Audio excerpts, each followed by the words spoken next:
Welcome to the You're in Charge podcast, prioritizing your self-care without sacrifice. I'm your host, Heather Dumas, healthy lifestyle strategist, owner and founder of HD Transformations Coaching Company. I am passionate about helping you juggle all the balls and look and feel like a badass doing it. If your primary food groups are caffeine and alcohol, this one is for you. I know it is very tempting to skip meals. I know it is very tempting to live on coffee because it keeps you going. It's delicious and it takes like zero time, right? I know so many women who go 1,000 miles an hour from the moment they get out of bed to the moment they collapse back into bed. And the only thing keeping them going is caffeine. And by the time they get home, they don't care about eating. All they want to do is relax. So they pour a glass of wine, and that is dinner. And you might think to yourself, well, I should lose weight then because I'm not eating. But in fact, what you're doing is causing your body so much stress, so much angst, and it's not getting what it needs. So it holds on to everything it gets. So let's talk about why running on all of that and being empty at the same time is a recipe for disaster. I can only tell you how many times I have talked to women who tell me, yeah, I get up in the morning and I have my coffee and then I got to get the kids off to school. And then, I'm already getting emails, I'm getting text messages, I'm getting phone calls before I even get to work. I get to work and my desk is overflowing. I have notifications everywhere. I've got meetings back to back to back to back. I don't have time to eat. So, I just grab another cup of coffee. Or maybe if they're lucky, somebody has a bowl of M&Ms on the desk that you can grab on as you're running by their desk to the next meeting. And by the end of the day, you've been going, 3 o'clock, maybe you have another cup of coffee, or you grab a candy bar, or if you're, lucky, somebody has a protein bar in their desk, or you have a protein bar. So maybe you might get a little bit of sustenance during the day, but it's not a meal and you're not giving yourself time to digest it. Then you get home, you got to do, sports and homework and laundry and life. And then it's 8, 9, 10 o'clock at night and you still haven't eaten. So you pour a glass of wine and call it good. And by the time you've had that glass of wine, then your inhibitions are down. And then you probably binge on whatever is close by: potato chips, popcorn, ice cream, whatever is close by, cereal, as opposed to making an actual meal. So here's the thing. Caffeine is amazing.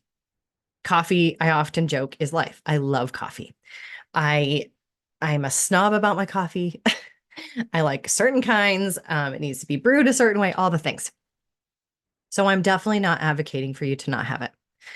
But I will tell you a few things. Number one, your body does build up a tolerance to it. So if you are drinking it all day, every day, you're going to keep needing more and more and more, just like an addict, just like a drug addict. The other thing is even though it feels like it's keeping you awake, it's actually wearing you out. It's causing your body to run and rev up at a really high level, which makes you more tired.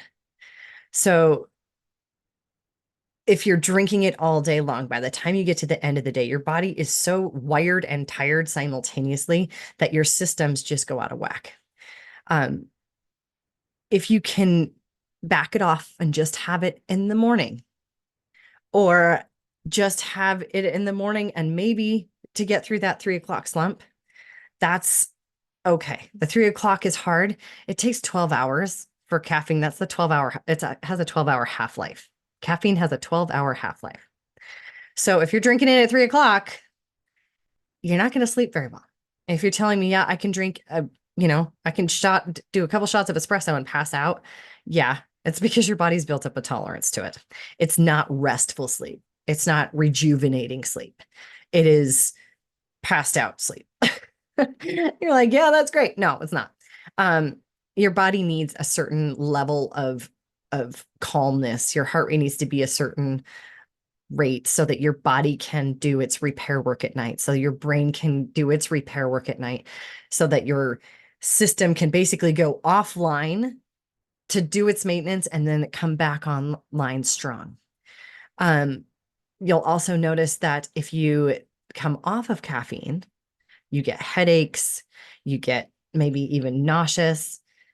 That's withdrawal, which means it's an addiction. Your body's addicted to it. So what do you do about it? Well, you got to back it off slowly. And the reason that you're drinking so much caffeine and you're living on coffee is because your body needs energy. And you're wrongly assuming that caffeine is the energy that it needs. It needs food. So you need to eat. And you'll notice if you eat high protein, solid, like really healthy fats, like nuts and seeds and avocados and fish, that you won't be as tired. If you get the vitamins and the minerals and the fiber from vegetables, you won't be as tired. If you have some carbohydrates, carbs, they're not the enemy. Your body needs carbohydrates for energy. That's why you crave candy at 3 o'clock, because your body knows that a Snickers bar is going to give you quick energy, not because the commercial says it, because it's full of sugar. Start your day off with your cup of coffee. Enjoy the hell out of it. Love it. Then get some decent food in your system. Get some protein, get some healthy fats, get some fruits and vegetables. And when you start to feel a little bit tired, eat an orange. It has sugar, it has fiber, it has vitamins that are going to pep you up. Okay. Eat it with some string cheese so that that sugar doesn't just spike and crash. It lasts a little while. That's a quick, easy thing. If you're like, I don't have time to peel an orange, cut the damn thing ahead of time. Okay. Bring some nuts and stuff and have them in your desk. Costco sells these big packets of individual, servings of cashews and almonds and whatever. Throw that in your desk so that you can open it and shove it in your face so that you have something of substance in your body to keep you going so that you don't crave that caffeine. Plan out your meals ahead of time. That's why I have a meal planner. If you plan it out ahead of time, you will eat it and you will not need all that caffeine. Now let's talk about the evening. I love me a good cocktail too. Okay. I'm not saying don't ever drink. I know that's a new trend right now. Is alcohol good for you? No. Is it bad for you? Yes. Is a little bit okay? Absolutely. Is the entire bottle of wine every night okay? No. Moderation. And think about why you're drinking it. Are you drinking it because you enjoy it? Or are you drinking it to mask or quote unquote unwind at the end of the day? Are you masking stress? Are you masking feelings? Are you trying to tune out the world? Instead of that, maybe figure out how to reduce your stress during the day so that you don't come home and need that drink. You want it because you enjoy it, but you don't need it because you're going to lose your mind because the day has been from hell. If you are masking deeper issues like stress, burnout, not wanting to deal with emotions, not wanting to deal with problems, those things will still be there when you wake up in the morning.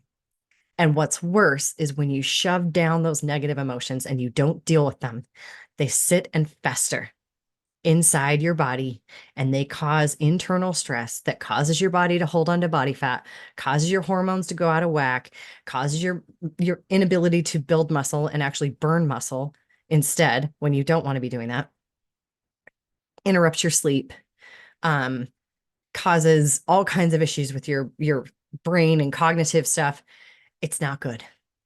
It's not good. I'm sure I don't have to explain to you that stress is not good for you. But I think a lot of times we think if we just ignore the feelings, if we ignore the problems, if we ignore the situation and just tune it out, then we're relaxing, we are decompressing, we are not stressed out. And we're still stressed out. You just are ignoring it. Your body is still running. It's still revved up. And it's been revved up all day on caffeine. Now it's revved up on thoughts and ideas and emotions, and you're just ignoring it. You're pretending it didn't happen. Find time for real food. and find time to take a breath during the day. You don't have to do a 25-minute meditation. But while you're having that amazing cup of coffee in the morning, do some breath work. Take 5 deep breaths. That's all you got to do. Go outside at work, walk around the parking lot, take some breaths. Don't take your phone with you. If it's too cold outside, close the door to your office, lock it, turn off the lights so no one thinks you're there, and just take some deep breaths. You have time during the day to do that. And I promise you, if you give yourself those mental health breaks, those brain breaks, like Goldie Hawn says in her book, if you give your brain a break throughout the day, you take some deep breaths, you will find that you don't need that glass of wine at night. You don't have to have it. You're not coming home all hyped up. You're coming home relaxed, happy. Sit down, have a nice meal, even if you're by yourself, but hopefully you're with your family. Have a nice meal, have a conversation, take some deep breaths. You'll find that you don't need it as much. Having and creating time to prioritize food, even if it's hectic, will make life better. Believe me, I do this every day. I juggle a million things. You know, I wear at least 5 different hats. Last time I counted, maybe 6. But I plan out my meals 1 day a week. Takes me 20 minutes, maybe. I get all my groceries. I figure out what's happening. I do that every week so that my family has food and I have food, and I'm not tempted to just grab whatever's nearby. There are plenty of things that you can do that don't take a lot of time and energy and effort to prep or cook. I always joke that the crock pot is my best friend. You can throw a protein, a liquid, and some vegetables in there, turn it on, and it's done. It doesn't have to be this big gourmet thing. Pro tip, those crock pot recipes that say sear the meat before you throw it in, skip it. It turns out just fine. One less step, one less pan, just throw that shit in there, turn it on, it's fine. The Instapot, great option, but you shouldn't be having to pressure cook things if you think of if you plan it out ahead of time. Not throwing shade at you if you do, but if you just take some time on Sunday, Saturday night, whatever, I know you have 15, 20 minutes to figure it out. I created my meal planner. I created my healthy lifestyle planner. I created my power hour planner, all of them to help you do it. You don't have to use all of them. Pick one. Maybe start out with the meal planner. I'll put a link to it in the show notes of this episode. Download it, use it, create your grocery list, get it delivered to your house. We'll have the conversation about if your produce and meat are perfect another day. Just do it. It's better than not eating. Okay. It doesn't have to be perfect. It just has to get done. But take a moment once a week to plan out your food, plan out some snacks, buy stuff that's easy to grab, throw it in your desk, throw it wherever you're going to be, in your purse, in your bag, whatever, so that you're never caught needing food and either not eating because there's nothing around or eating the wrong thing because it's the only thing around. You deserve to have real food. And you, my friend, are in charge of what you shove in your face. You're in charge of your day. You're in charge of your schedule. It may not feel that way, but that's also your fault. You're in charge of that too. So if you need help beyond the meal planner, please reach out. Otherwise, I'm going to challenge you this week to plan out your meals, plan out your snacks, write them down so you'll remember what your plan was, and let me know how it goes. Shoot me a message. Let me know at the end of the week if it worked, if it didn't work. And if it didn't work, maybe I can give you some ideas as to how to make it work better in the future. All right. Happy planning. Good luck and bon appetit. Thank you so much for joining me today. Remember, you're in charge. You're the only one who can create the life and the body you desire. You and only you. I'm here to guide you. I'm here to cheer you on and occasionally to give you the kick in the ass you need to make it happen. But at the end of the day, it's up to you. If you found value in today's episode, please hit subscribe. It'll bring all the newest episodes to the top of your list. You won't have to worry about it. One less thing. And I would love for you to share it with your most stressed out, frazzled friend. She needs it even more than you do. If you have a question or a topic that you'd like me to cover, reach out. shoot me a message on any of the socials or directly on my website. I would love to hear your idea, your question, and I'm always looking for new ones. Until next time, keep being the badass you are, and remember, you are in charge.